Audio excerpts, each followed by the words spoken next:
Hello, everyone. Welcome back to yet another political episode. So, Trump is about to, in 4 days now, Trump is about to step into probably his best era of his political career. He is about to have a historic presidency, and if everything goes greatly and perfect, I would say nothing goes perfect. Okay, we are going to bump into a lot of situations, but I feel that this election was orchestrated by God.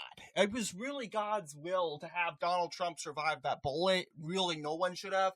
That bullet was perfectly, the shooter has performed, obviously, a easy shot towards President Trump. Excuse me, I got this computer thing here. Yes, and he missed, but because it was the will of God. That shooter didn't really make a mistake. And obviously, it was God's endorsement on July 13th.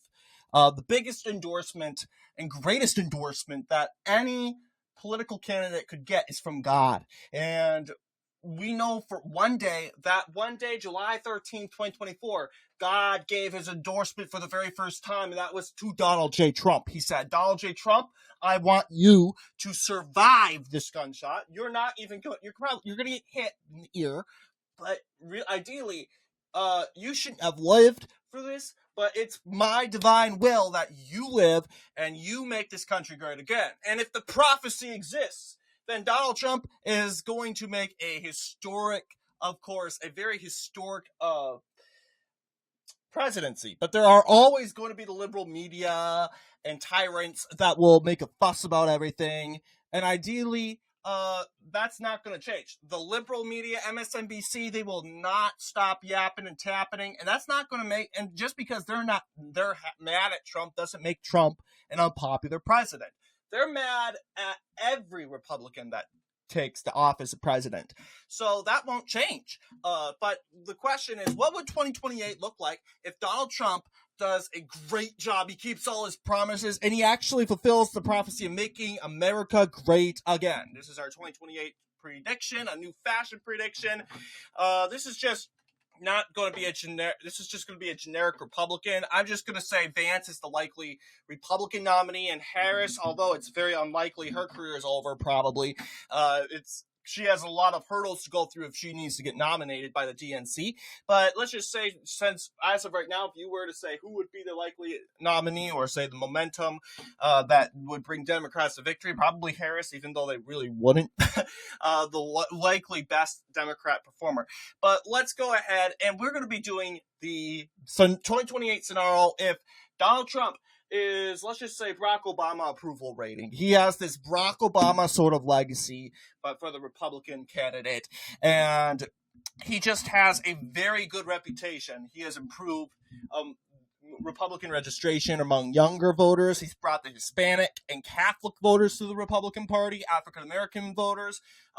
There'll always be Democrats, but a good proportion of them going to the Republican Party. Everything is going good.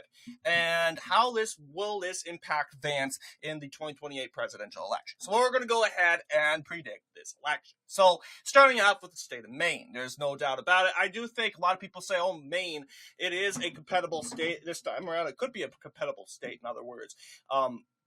Let's go ahead and pull up jacksonjude.com.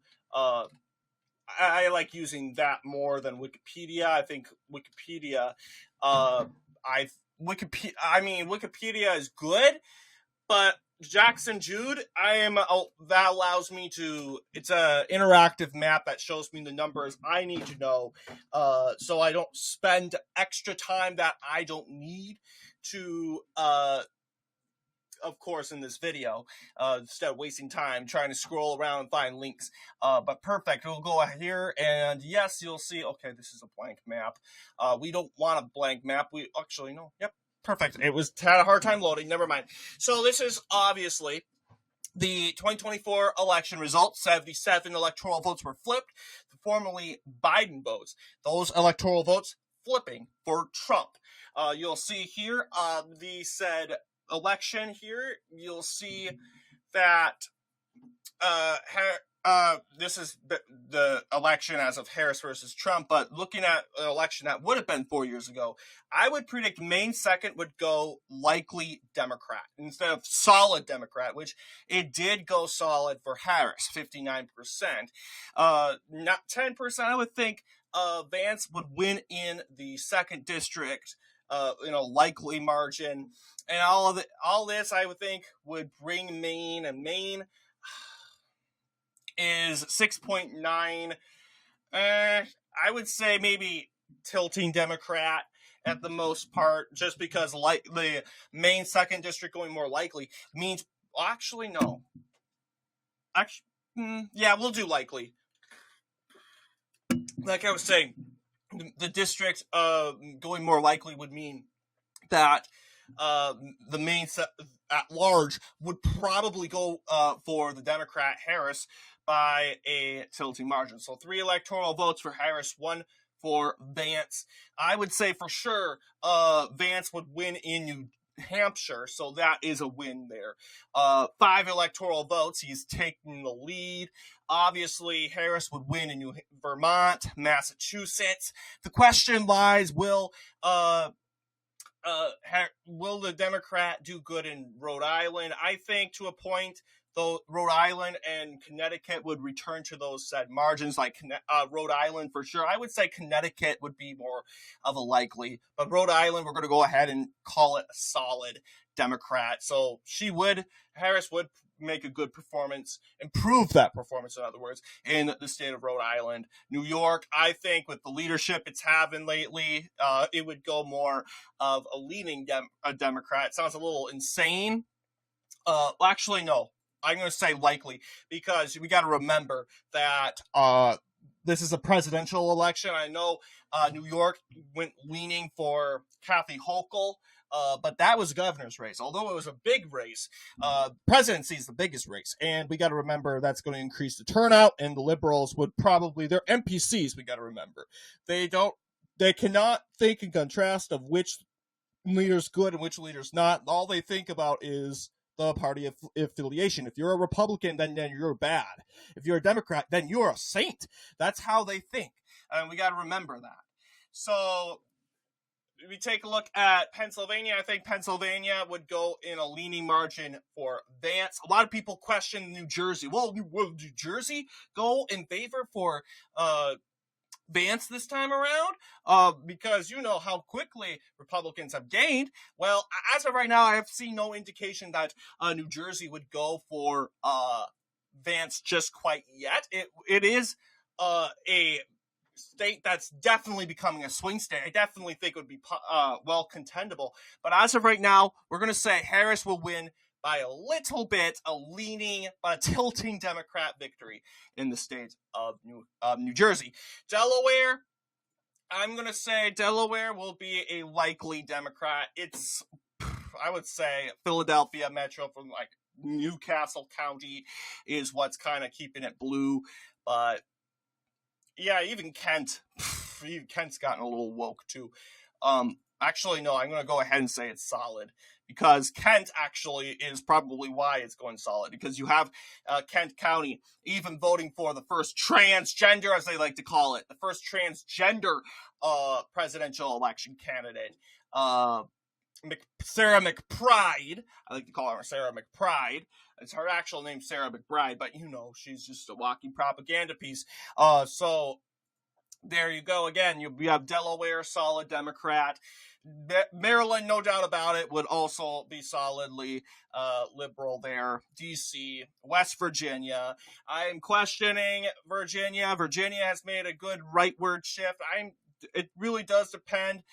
I will say probably tilting Republican. Why? I know I just made the argument that governor's race is not as big as the presidency, and Harris did carry the state of Virginia by a little bit. Well, I honestly do not know. You have also the suburbs of Virginia, like Washington said suburbs. You got Chesterfield County, going more liberal. You got Virginia Beach going more liberal. I'm going to go ahead and say it's going to be tilting Democrat. My bad, guys.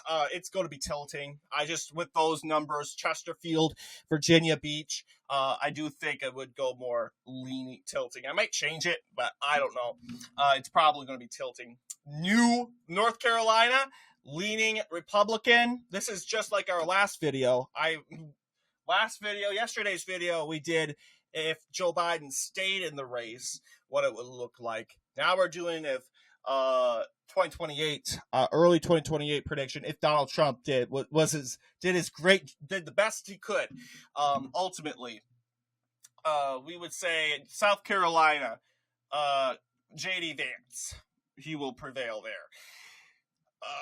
Georgia is going more left. It's kind of hard to say. I will say probably, what's the margins in Georgia? 2.2%. I will say probably tilting Republican. I got to remember, it's kind of difficult. Hang on. I'm changing my mind. Yes, ideally, Gwinnett, the African-American, the blue blob right here. It really did make a huge contentation in the said state of Georgia. Kamala Harris, that would have led her to victory. But I would say identity politics really worked out there. The black woman really helped get out the vote effort in Atlanta.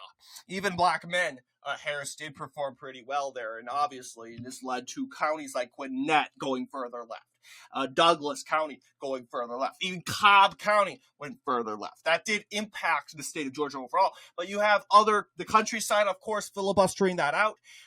That resulted to a victory for Republicans there. Let's take a look at the state of Florida. Oh, yeah, Florida is going to be solid for Vance. Alabama, Tennessee, Kentucky. I would say Ohio would go for Vance pretty good, solidly. It's his state overall. Indiana, solid Republican. You got the state of Michigan. I would say, yep, it's going to be tilting Republican in my opinion. Tilting Republican in Wisconsin. You got, I think Illinois would be a leaning Democrat this time around. You have the state barely going likely. And it's leaders like Brandon Johnson, although he's likely to lose re-election in 2027. You know how the grift goes. The Chicagoans have a really, really hard time adapting and just saying, hey, look, we're going to go around and switch. They have a hard time not voting Democrat for some reason. They have a hard time. They just love doubling down on voting for Democrats, and that's just ridiculous. And as long as they learn that it's leaders in Chicago that's making Illinois go more rightward, then we're probably going to have a pretty compatible Illinois, which would probably be a battleground state pretty soon. Mississippi, Louisiana, Arkansas, Missouri, Iowa would probably go solid this time around. Minnesota, a lot of people say, it would go blue. I would say it would go leaning Democrat, mainly because you have the Twin Cities. I'm just having a hard time seeing Hennepin, Ramsey, although they did go rightward this direction. I'm just having a hard time seeing, during the after the 2016 presidential election, Hennepin and Ramsey County did a huge shift to the left. You also got Dakota County also participating in that. It wasn't that blue in 2018, but 2 years difference in 2020 made Dakota County, Minnesota very hard to win, and it's becoming a Democrat stronghold. And I'm basically saying, having a hard time seeing this county becoming like a Dakota and Ramsey and Hennepin counties. I'm having a hard time seeing that, especially, Anoka's helping Republicans perform pretty well there. But still, I'm having a hard time seeing that. We'll go ahead. I'm plus a native Minnesotan. I live in Minnesota. I'm kind of having a hard time seeing that work out. We just need a second coming of Trump or something like that in order. And I did really think that Trump had a good chance of flipping Minnesota. That really would have bettered his legacy. But obviously, this, of course, wasn't meant to be. We got the state of North Dakota, solid. South Dakota, solid. You got Nebraska, solid. You got Dakota 1. I want to see what Dakota 1's 13. Well, I would say it's going to be a likely Republican. People say that Dakota 1 is shifting more left. Or just not Dakota. Why am I saying Dakota? Nebraska 1. Pardon me. Nebraska 1, Nebraska at large. People say it's shifting more left. Although you'll say probably it would, Republicans would see some sort of, Democrats would see some sort of gain there, supposedly. I would say Kansas, solid red. Oklahoma, solid red. Texas, people say, oh, well, Texas go red. I think the Hispanic vote would possibly help Texas become more solid red, so I would probably have it go solid red in this case. I'm going to make a projection, although it's a pretty competitive race, but I think New Mexico, if Vance and the Trump administration do really succeed in pushing and making them get out to vote out and getting the Hispanic turnout in the Republican Party. I mean, at a point, Asians were mostly Republican in the 1990 elections in 1996. Majority of Asians voted for Bob Dole. I don't see why we can get how that become with the Hispanics, because the Hispanics were much more religious. They have Christian cultures. They are more Christian cultures. Their virtues kind of go against the Democrat Party. So it's kind of silly why they keep voting for Democrats, because a lot of Hispanics, though, I don't mean to be insulting, but they do buy into the grift that, of course, they are victims and that they need to vote Democrat. This is a grift, and ultimately, I think the good news is Hispanics are waking up to this grift.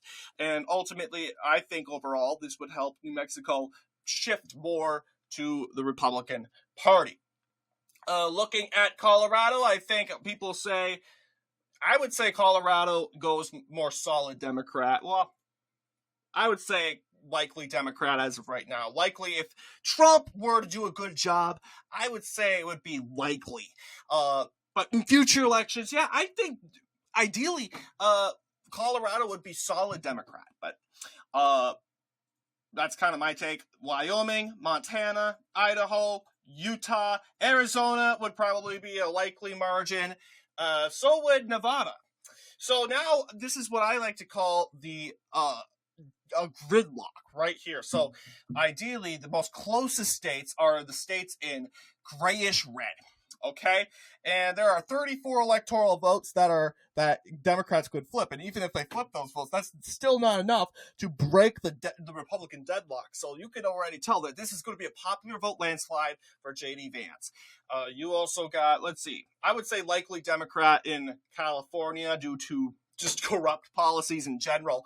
You also got Oregon. Let's see how Oregon's voting this time around. Oregon, 14, I would say likely Democrat. Washington, I will say likely Democrat also. So the West Coast is likely Democrat. It's becoming more red, ultimate this time around. I will say Alaska is likely Republican, and Hawaii, solid Democrat. So this is my prediction on this is what the 2028 election would look like if Trump does a really good job. If the Trump administration takes off and becomes the administration that Donald J. Trump so wishes it to become. So what do you guys think in regards to this video? Let me know down below, and as always, I'll see you all in the next political episode.